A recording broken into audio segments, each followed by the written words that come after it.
Hello friends, very good morning. स्वागत है आप सभी का हमारे अपने चैनल ऑनलाइन स्टडी पॉइंट में। और आज है 24 अगस्त। आज हम देखेंगे 24 अगस्त के महत्वपूर्ण करंट अफेयर्स को। दोस्तों, अगर आपने अभी तक हमारे चैनल को सब्सक्राइब नहीं किया है तो फटाफट सब्सक्राइब कर लीजिए और साथ ही बेल आइकन ज़रूर दबा लीजिए ताकि हमारे वीडियोज़ की नोटिफिकेशन आपको मिलती रहें। चलिए शुरू करते हैं आज के महत्वपूर्ण प्रश्नों को। आज का पहला प्रश्न है, हाल ही में थाईलैंड के नए प्रधानमंत्री के रूप में किसे चुना गया है? इसका सही जवाब है ऑप्शन बी, श्रेठा थाविसिन। ये है श्रेठा थाविसिन, जैसा कि आप पिक्चर में देख रहे हैं। थाई प्रॉपर्टी टाइकून श्रेठा थाविसिन को संसदीय मतदान में एक स्पष्ट जीत के बाद थाईलैंड के नए प्रधानमंत्री के रूप में नियुक्त कर दिया गया है। ये 60 वर्ष के हैं और इन्होंने संसदीय मतदान में जीत हासिल कर ली है। सभा के 2/3 समर्थन के साथ 100 दिन पहले हुई चुनाव के बाद आई राजनीतिक अस्थिरता अब समाप्त हो गई है। ठीक है, तो श्रेठा थाविसिन को नियुक्त कर दिया गया है थाईलैंड का प्रधानमंत्री। जान लेते हैं थाईलैंड के बारे में। इसकी राजधानी है बैंकॉक। इसके मोनार्च हैं। मोनार्च कौन है दोस्तों? ये है महावजीरालोंगकॉर्न। और इसकी करेंसी क्या है? तो इसकी करेंसी है थाई बाहत। ठीक है, थाई बाहत। चलिए देख लेते हैं साथ में कुछ अन्य प्रमुख देशों के प्रधानमंत्री के नामों को। लेबनान के प्रधानमंत्री कौन है? तो यह है नजीब मिकाती। लाओस के प्रधानमंत्री कौन है? दोस्तों, यहाँ पे लाओस के प्रधानमंत्री के नाम की जगह ये प्रेसिडेंट का नाम हो गया है। ठीक है, तो प्रेसिडेंट कौन है लाओस के? थोंगलू सिसोलिथ। और जबकि लाओस के जो प्रधानमंत्री हैं उनका नाम क्या है? तो उनका नाम है सोनेक्से सिफोंडन। ठीक है, सोनेक्से सिफोंडन। कंबोडिया के प्रधानमंत्री कौन हैं? तो यह बन गए हैं हुन हुसैन के बेटे हुन मैनेट। ठीक है, नेक्स्ट है उत्तर कोरिया के कौन है? तो उत्तर कोरिया के हैं किम टोक हुन। उत्तर कोरिया के प्रधानमंत्री कौन है? किम टोक हुन। दोस्तों, उत्तर कोरिया में जो प्रधानमंत्री का पद होता है उसको और किस नाम से जाना जाता है? तो उसको जाना जाता है प्रीमियर ऑफ नॉर्थ कोरिया के नाम से। ठीक है, इसे आप याद रखिएगा। ये एक नया फैक्ट है जो शायद ही आपको कहीं याद मिलता पढ़ने को। तो अगर मैं बता रही हूँ तो इसे आप ध्यान से सुनिए। ठीक है, premier of North Korea is also known as PM of North Korea. ठीक है, किम टोक हुन है। नेक्स्ट है, हाल ही में किस बैंक ने all in one iris mobile lamp launch किया है? तो यह किसने लॉन्च किया है? तो इसका ऑप्शन सी सही है, यस बैंक के द्वारा। ठीक है, यस बैंक ने अपनी समस्त सर्विसों को जनता तक पहुंचाने के लिए एक ही सिंगल विंडो में अवेलेबल कराने के लिए एक इरिस मोबाइल ऐप लॉन्च किया है जिसमें कस्टमर्स को सारी सुविधाएं एक क्लिक पर उपलब्ध हो जाएंगी। ये है इरिस ऐप। ठीक है, भारत के डिजिटल बैंकिंग परिदृश्य में एक महत्वपूर्ण कदम उठाते हुए यस बैंक द्वारा इरिस मोबाइल ऐप लॉन्च किया गया है। यह नवोन्मेषी ऐप सुविधा, दक्षता और व्यक्तिकरण का एक अद्वितीय संयोजन पेश करते हुए ग्राहकों को अपने वित्तीय संस्थानों के साथ जुड़ने के तरीकों को फिर से परिभाषित करने के लिए तैयार है। एक ही बटन के दबाने पर 100 से अधिक सुविधाओं और सेवाओं के साथ यस बैंक द्वारा आइरिस डिजिटल बैंकिंग में एक बड़ी छलांग का प्रतिनिधित्व करता है। तो यह यस बैंक के द्वारा लॉन्च किया गया है जिसमें सभी सुविधाएं आपको एक क्लिक पर प्राप्त हो जाएंगी। ठीक है, जान लेते हैं यस बैंक के बारे में। इसकी स्थापना कब हुई थी? तो इसकी स्थापना हुई थी 2004 में। ठीक है, इनकॉर्पोरेट कब हुआ था दोस्तों? तो यह इनकॉर्पोरेट हुआ था 21 नवंबर 2003 को। लेकिन जो इसका बिजनेस स्टार्ट हुआ था वह 21 जनवरी 2004 से हुआ था, इसलिए हम इसकी इस्टेब्लिशमेंट डेट कब मानते हैं? 2004 से मानते हैं। अच्छा, इसका जो संस्थापना थी वो किसके द्वारा किया गया था? तो यह राणा कपूर के द्वारा किया गया था। वर्तमान में इसके चेयरमैन कौन है? तो वह है सुनील मेहता। और एमडी सीईओ कौन है? तो यह प्रशांत कुमार हैं। ठीक है, चलिए देख लेते हैं 2023 में लॉन्च किए गए कुछ प्रमुख मोबाइल ऐप एवं पोर्टल्स को। अरुणपोल ऐप किसके द्वारा लॉन्च किया गया है? तो यह लॉन्च किया गया है अरुणाचल प्रदेश राज्य के द्वारा। ठीक है, और यह किस लिए लॉन्च किया गया है? तो यह लॉन्च किया गया है इसलिए ताकि अरुणाचल प्रदेश के जो नागरिक हैं वो बिना पुलिस स्टेशन जाए ऑनलाइन भी अपनी कंप्लेंट्स दर्ज करा सकें। ठीक है, नेक्स्ट है इंश्योरेंस मॉल। इंश्योरेंस मॉल किसके द्वारा लॉन्च किया गया है? तो यह बजाज फाइनेंस लिमिटेड के द्वारा लॉन्च किया गया है। और इसका जो उद्देश्य है वह ये है कि कस्टमर्स के बीच में इजी जो है बनाया जा सके ताकि वो इंश्योरेंस लेने के लिए और देने के लिए दोनों में इजी मतलब सरलता से एक दूसरे के साथ ट्रांजैक्शन कर पाए। नेक्स्ट है अपना बांग्ला पोर्टल। यह किसके द्वारा लॉन्च किया गया है? तो यह पश्चिम बंगाल के द्वारा लॉन्च किया गया है और यह स्पेशली एनआरआईज को बंगाल से कनेक्ट करने के लिए लॉन्च किया गया है। ठीक है, इस पोर्टल के माध्यम से जो एनआरआईज हैं वह बंगाल के लोगों से कनेक्ट हो सकते हैं, उनके साथ कम्युनिकेट कर सकते हैं। ठीक है, नेक्स्ट है धन डिलाइट ऐप। तो यह किसके द्वारा लॉन्च किया गया है? यह धनलक्ष्मी बैंक के द्वारा डिजिटल सर्विसेज देने के लिए लॉन्च किया गया है। जैसे हम लोग एसबीआई के द्वारा लॉन्च किए गए योनो एसबीआई ऐप का प्रयोग करते हैं, आईसीआईसीआई बैंक के द्वारा लॉन्च किए गए आई ऐप का प्रयोग करते हैं, उसी प्रकार धनलक्ष्मी बैंक ने धन डिलाइट ऐप को लॉन्च किया है। ठीक है, तो ये प्रमुख मोबाइल ऐप्स एवं पोर्टल्स को आप याद रखिएगा, ये बहुत ही इंपॉर्टेंट है। नेक्स्ट है हाल ही में चंद्रमा पर सफलतापूर्वक उतरने वाला चौथा देश कौन बन गया है? तो यह बन गया है ऑप्शन बी भारत। जैसे कि आप सभी को पता होगा, हाल ही में चर्चित चंद्रयान बहुत ही ज़्यादा चर्चा में रहा है और वह सफलतापूर्वक चंद्रमा की सतह पर लैंड कर चुका है। ठीक है, यह आज शाम यानी 23 अगस्त की शाम को यह लैंड कर चुका है।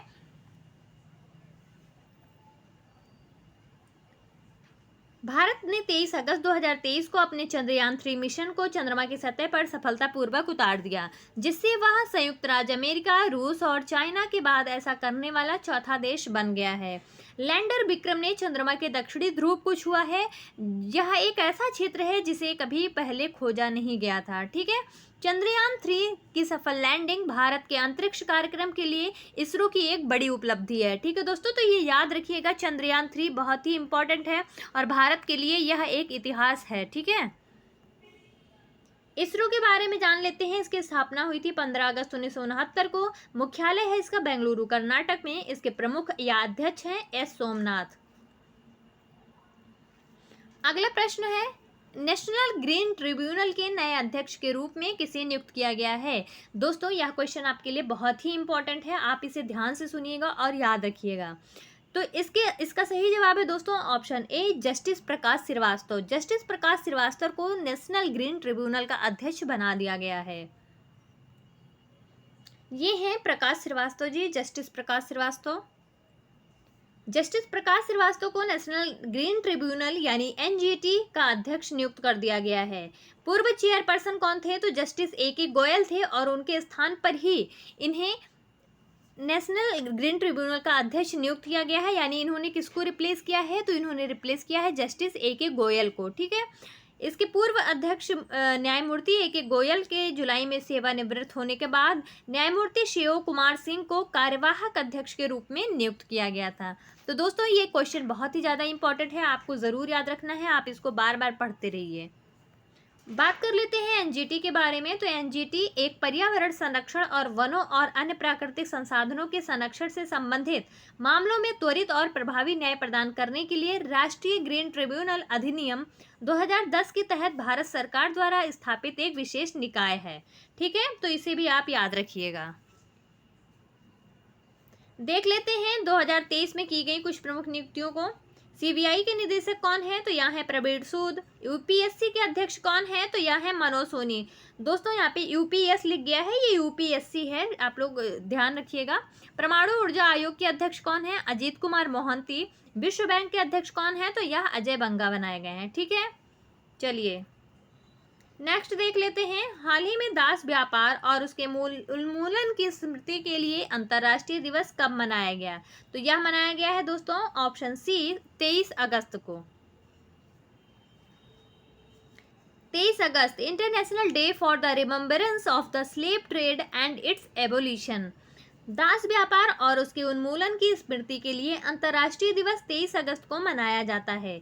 यह उस दिन की याद दिलाता है जब 23 अगस्त 1791 को सेंट डोमिंगो, जिसे अब हैती के रूप में जाना जाता है, में दास व्यापार के खिलाफ विद्रोह शुरू हुआ था। इस वर्ष की थीम क्या है दोस्तों? तो इसकी थीम है fighting slavery's legacy of racism through transformative education. यानी ट्रांसफॉर्मेटिव एजुकेशन के माध्यम से गुलामी के विरुद्ध लड़ाई। ठीक है, और उसे खत्म करना, लड़ाई को खत्म करना या स्लेवरी को, दास प्रथा का उन्मूलन करना है। तो इसे आप याद रखिएगा।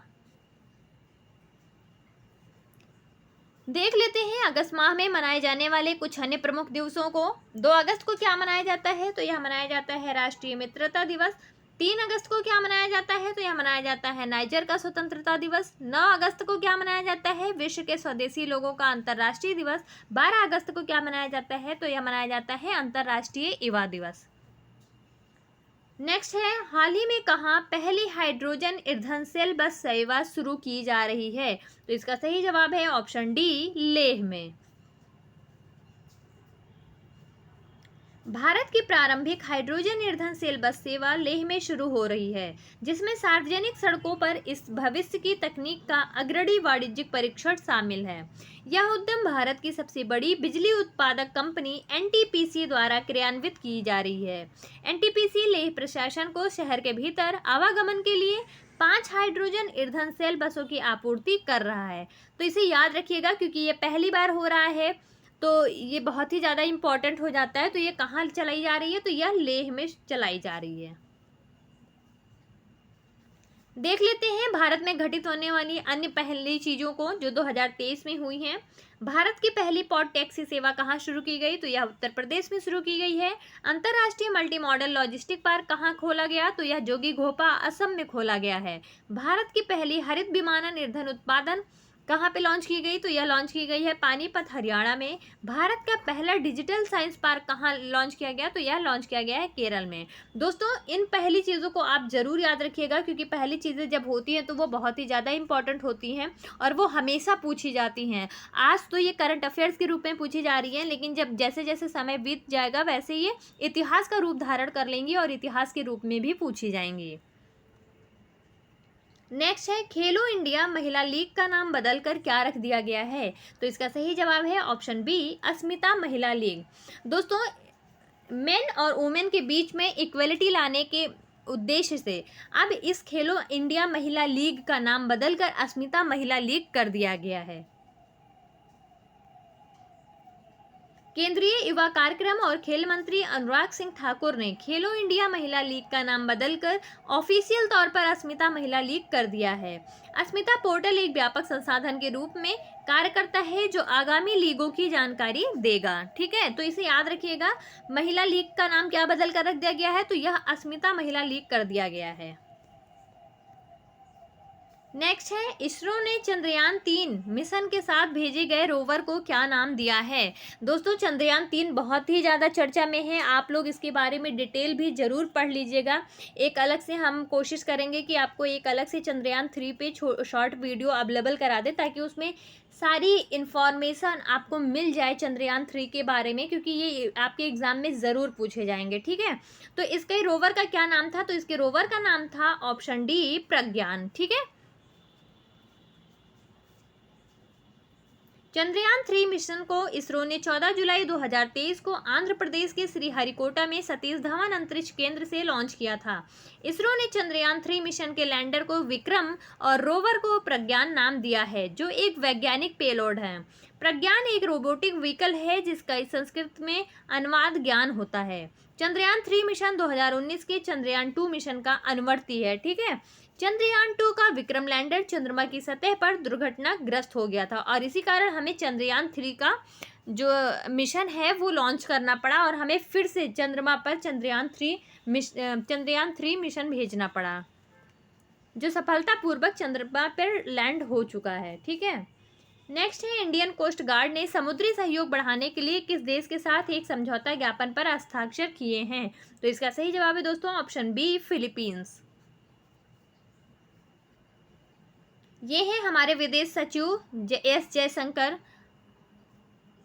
भारत और फिलीपींस के बीच द्विपक्षीय सहयोग को मजबूत करने के उद्देश्य से भारतीय तटरक्षक बल ने फिलीपींस के फिलीपीन तटरक्षक बल के साथ एक समझौता ज्ञापन पर हस्ताक्षर किए हैं। यह दोनों देशों के बीच समुद्री मुद्दों पर पहली बार द्विपक्षीय बैठक थी। भारतीय तटरक्षक बल भारत की एक समुद्री कानून प्रवर्तन और खोज बचाव एजेंसी है। इसका गठन 1977 में किया गया था। ठीक है दोस्तों, तो याद रखिएगा भारत और फिलीपींस के बीच में हुई है इंडियन कोस्ट गार्ड को मजबूत करने के लिए इन्होंने फिलीपींस के साथ समझौता किया है। ठीक है, जान लेते हैं फिलीपींस के बारे में। इसकी राजधानी है मनीला, राष्ट्रपति हैं बोंग बोंग मार्कोस और उपराष्ट्रपति कौन है? तो उपराष्ट्रपति हैं दोस्तों सारा ड्यूटर्टे, ठीक है, सारा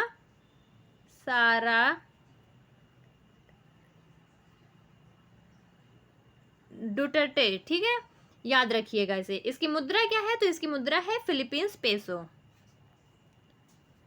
आज का आखिरी सवाल है, चुनावों में सूचना अखंडता और सार्वजनिक विश्वास का संरक्षण विषय पर अंतर्राष्ट्रीय सम्मेलन का मेजबान देश कौन सा रहा है? तो इसका सही जवाब है ऑप्शन सी, ब्राजील। भारत के चुनाव आयुक्त अरुण गोयल ने चुनावों में सूचना अखंडता और सार्वजनिक विश्वास के संरक्षण पर केंद्रित एक महत्वपूर्ण अंतर्राष्ट्रीय सम्मेलन में भाग लिया जो ब्राजील के द्वारा आयोजित किया गया था। ठीक है, जान लेते हैं ब्राजील के बारे में। इसकी राजधानी है ब्राजीलिया, राष्ट्रपति है लूना डी सिल्वा और मुद्रा है यहाँ की रियाल। तो इसे आप याद रखिएगा। किसने पार्टिसिपेट किया है भारत की तरफ से? तो चुनाव आयुक्त अरुण गोयल ने पार्टिसिपेट किया है। देख लेते हैं फटाफट 23 अगस्त के ऑलराउंडर रिवीजन को, उसके बाद देखेंगे हम अपने आज के प्रश्न को। चलिए शुरू करते हैं ऑलराउंडर रिवीजन। हाल ही में ब्रिक्स शिखर सम्मेलन 2023 का आयोजन कहाँ किया जा रहा है? दक्षिण अफ्रीका में। हाल ही में कौन वायकॉम 18 के डिजिटल बिजनेस के नए सीईओ बन गए हैं? किरण मणि। हाल ही में एसबीआई ने बोर्ड में कितने डायरेक्टर्स की नियुक्ति की है? तो यह 4 डायरेक्टर्स की नियुक्ति की है। हाल ही में विश्व जल सप्ताह एक वैश्विक कार्यक्रम का आयोजन कब से कब तक किया गया? 20 से 24 अगस्त तक। हाल ही में सिंगापुर मैथ ओलंपियाड में तिरुपति के राजा अनिरुद्ध श्रीराम ने कौन सा पदक जीत लिया है? रजत पदक। हाल ही में किस क्रिकेटर को इलेक्शन कमीशन द्वारा नेशनल आइकन के रूप में नामित किया गया है? सचिन तेंदुलकर। हाल ही में किसे CSR times life time achievement award से सम्मानित किया गया है? तो यह शालू जिंदल को सम्मानित किया गया है। हाल ही में कौन एमी अवार्ड्स 2023 में जूरी सदस्य बनी हैं? राधिका मदान। हाल ही में कौन BPCL ब्रांड एम्बेसडर बन गए हैं? तो यह बन गए हैं राहुल द्रविड़। ये थे हमारे आज के ऑलराउंडर रिवीजन। और अब देख लेते हैं आज के प्रश्न को। हाल ही में कौन BPCL ब्रांड एम्बेसडर बने हैं? दोस्तों ऑप्शंस दिए गए हैं, आप अपना सही जवाब कमेंट सेक्शन में भेजते रहिए। और अगर आपको हमारी वीडियोस अच्छी लगी हो तो प्लीज़ ज़्यादा से ज़्यादा लाइक करें, शेयर करें और सब्सक्राइब करें और अपने दोस्तों को भी ज़्यादा से ज़्यादा शेयर करें, हमारे चैनल के बारे में बताएं और हमारे चैनल को भी सब्सक्राइब करवाते रहें। तो दोस्तों आज की वीडियो यहीं तक थी। आप सभी का बहुत बहुत धन्यवाद। आप सभी का दिन शुभ हो।